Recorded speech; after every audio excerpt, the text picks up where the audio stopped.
আমরা যে গজগুলো ইউজ করি সেগুলো হচ্ছে এভাবে বড় বড় করে, আরও অনেক বড় থাকে, সেগুলো আমরা এভাবে ভাঁজ করে করে এভাবে ছোটো করে কেটে নিই। কেটে নেওয়ার পরে এখান থেকে আমরা পাতলা করে হচ্ছে একটি গজ নিয়ে নেব। নেওয়ার পরে এটিকে আমরা এমনভাবে ভাঁজ করব যাতে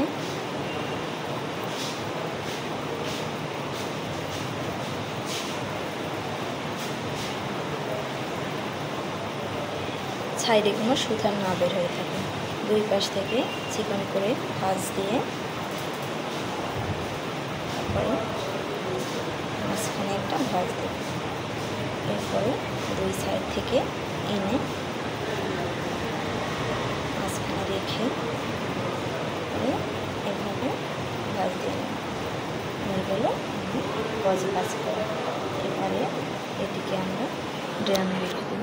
এবার এটিকে ড্রামে রেখে দেওয়া হবে, কারণ ড্রামে আরও অনেকগুলো গজ আছে। হ্যাঁ, তারপরে হচ্ছে বলতে পারেন অনেকে যে হাতে গ্লাভস পরা নেই, গ্লাভস পরানোর কারণে হাতে হ্যান্ড ওয়াশ করা হয়েছিল। আর হচ্ছে গজগুলো শুধু এভাবে ইউজ করা হবে না, এগুলো হচ্ছে স্টেরিলাইজ করে তারপরে ইউজ করা হবে। এই ড্রাম সবই হচ্ছে স্টেরিলাইজেশনে পাঠিয়ে দেওয়া হয়। Thank you everyone, please my YouTube channel like, share and subscribe.